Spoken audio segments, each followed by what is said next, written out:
And we've got a special guest with us. No, you don't. We don't? No. We have a guest. It's somebody in an Alan Colmes mask. You know, Levy's always he's got a problem with me. I don't know what it is. What? He's on Twitter, chasing me. I stopped following you a couple days ago, Alan. Thank you very much. Did you really? Yeah. Well, you don't follow me. Was I disturbing you too much? You don't, I have a new policy now. I don't follow anyone that uses the word teabagger. Is that right? Yeah. Unless it's in another context. But they use that word. No, they don't. They use. Stop yes, making, they do. Making yes, that they excuse. do. They never did. Only it was. You're so sensitive. I'm not sensitive. I just think it's just stupid and childish. You got really angry with me because I referred to them as teabagger. Like you don't use that language on Red Eye. That's not the language. Not when referring to protest. Yeah, by the way, I noticed you guys are filling for GIbson, but try to get you in my studio to do my radio show. You're always too busy. You ask us to come on your show on a Friday night at 11 p.m. to 2 a.m. and the only way I can do that is if I'm drunk. And I hate, I would feel very guilty to come on your show inebriated. You wouldn't be the first. Yeah, he'd be the first to feel guilty. I guess that's a no. I'll never do your show, Colmes. No, I would be. It's till 1, not till 2, by the way. But it was. You did it once. Yeah, it was fun. You have great callers. Crazy callers. They're teabaggers. Oh, come on. That really offends you, doesn't it? Well, you know what it is? It's just a lame joke. It's just a lame joke. Exactly. Yeah. But they call themselves. No, all right, it's silly. Come on. Yeah. So you miss Hannity? Who? You know, Hannity. No, you guys don't talk anymore? You don't talk anymore? Through the walls, our office is still next to each other. Oh. So I put the cup up and hear what he's talking about. Is it socially awkward? Well, I got custody of the ampersand, so so you're like that. We fought over the and and so his show's just called Hannity now, and I got the ampersand. So you're Ann Colmes. I'm Ann Colmes. But see, his show's called Hannity's America, right? Well, no, that's the weekend Hannity. show. Oh, because I think you should do like Alan's Cuba. Well, or something like that. My idea for a show, which I just came from a meeting actually with the second floor here. Yeah. They didn't buy it. Colmes Hates America. I don't know why they didn't go for that. I think that, I think that would be a refreshing change of pace. I want to do a wild-eyed, Noam Chomsky-type liberal show and have everybody hate me. But they already do anyway, so that's what they think I am anyway, so why not just do it, get it over. But you're known around here as an honest liberal. That's what people say when they talk about you. I thought that was an oxymoron to most people around here. No, but everybody, you have a lot of respect around here. People always. Well, they still let me in the building, although a little L lights up when I walk in. A detector, a liberal detector goes off. He's here, and then security follows me into my office. I don't know why that is. Yeah, that's actually just me in a security outfit. And but you look good on stilts. So, I want to get your take first on the elections on Tuesday. Was this a referendum? No. No. If anything, the surprising thing, everybody knew Virginia would go Republican. Yeah. Everybody kind of believed Corzine would lose. That's nothing exciting. The New York 23 was the big, and the Tea Party people. There you go. Are the ones. Hey, he's following me again on Twitter. Look, the Tea Party people are the ones who, I think ruined it by nationalizing the election. But wasn't it the Republicans who kind of screwed it up in the beginning by nominating somebody so left wing? Was that their? Should they have probably? No, it's a moderate Democrat. This is New York State. New York State is not Wyoming. Right. She's a moderate Democrat running as a Republican. I mean a moderate. No, you were right. Republican. You were right the first time. No, I misspoke. She might as well have been a Democrat. I misspoke. No, you didn't. Call him a teabagger. At least I'm not using that. Don't use that word. He just unfollowed you on Twitter. Yes. Look, Rockefeller Republicans like Jacob Javits, the history of New York State, Republicans are very moderate. A New York Republican is kind of like a Mississippi Democrat. And these are local elections. They tried to nationalize it by jamming this right winger who didn't even live in the district. But Alan, you got to explain this to me, because this liberal Republican who supposedly would have been more popular was polling third.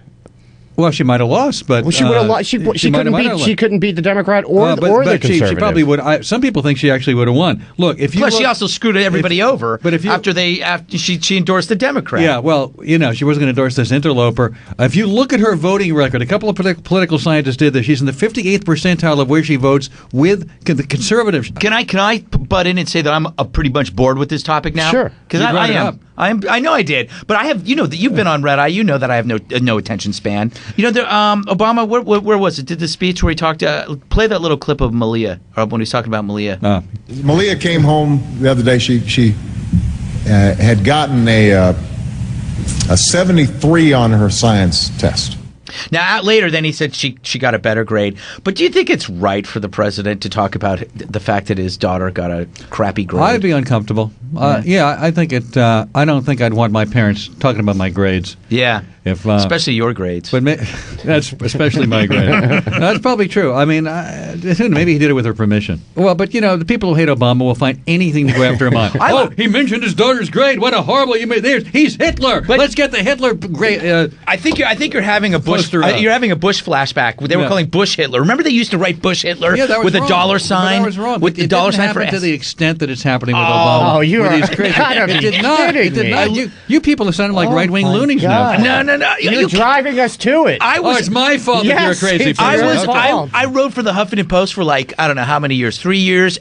That was all I got all the time. That's crazy. It's crazy. Bush. Now, you didn't have crazy people running around, toting guns at the events of the president and that was in Arizona. Putting up. Everybody totes guns in Arizona. You're crazy not to have a gun in Arizona. Well, with those people, I think I need a couple. It's very, very hot out there, and all you got to wear is some tight shorts and a holster.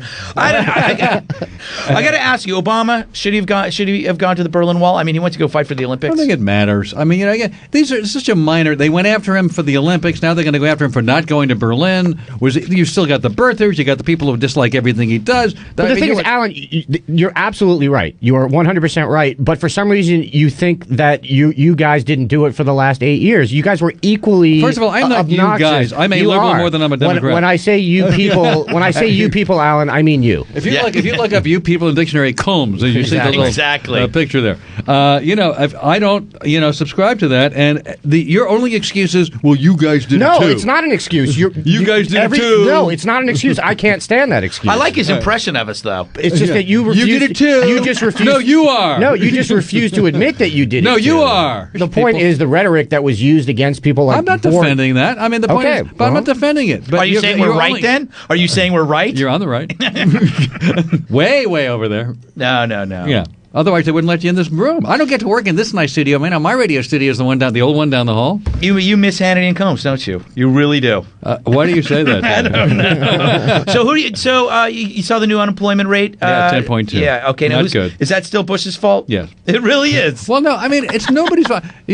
I just want to know this. When the rate goes back up, and eventually, we'll hope probably in 2010, he said all along it'll be 2010. Are you going to give him the credit? Because when the stock market kept going down, it was Obama's fault. Now it's gone back up since then, hovering around 10,000. But I don't hear him getting the credit from the same people who said it was his fault when it went down. I never said it was his fault when it went down. Well, a lot of people did. Maybe Andy did. A lot of you people did. Yes, you people. Well, that's what happened. Speaking of you people, we were talking about Olbermann calling Tea Partiers a bunch of racists. Some of them are. You heard people call my radio show.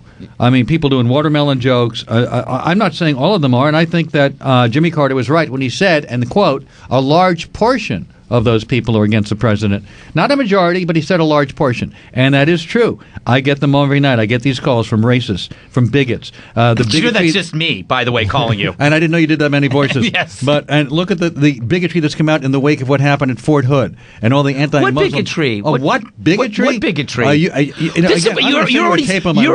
already seeing a backlash within hours of. I'm seeing a backlash on the military by listening to the MSNBC linking the military, saying it's the military's fault. Well, it may be, and it may be a confluence of things. You had Jerome Corsi, the Swiftboat enabler, who has a piece on WorldNet Daily today linking this guy Hassan to Obama because he attended a meeting once as part of a task force. Can we all agree that Jerome Corsi's an idiot? Yes. Okay. But I mean, this is what speaks for the right. This is what they put out there. That's not who any speaks more for the than right. the crazy people on the left who you love to go after for making Bush like Hitler. It's the same thing. Those people don't represent the left. What I'm seeing more in the media is people linking what happened last night to problems with the military. I'm seeing a lot of it. I'm seeing not that as much as I'm seeing it having to do with Muslims. And look, there's a jihad and they're out to get us, and he's one of them. We got to take a break, Alan. I think you're going. All right. Is he going? Am I throwing? Can I throw Alan Colmes out of the studio? He's actually too big for me. But anyway, Alan, listen to his show and go to www.alancolmes.com or that'll either work or Alan.com. You actually own Alan? That's pretty amazing. All right, we got to go. I own my name. Yes. That's Greg Gutfeld, Andy Levy. We're in for John GIbson on Fox. Communicator. Opinionator. Terminator. The more contact I have with humans, the more I learn. John GIbson. Trust me.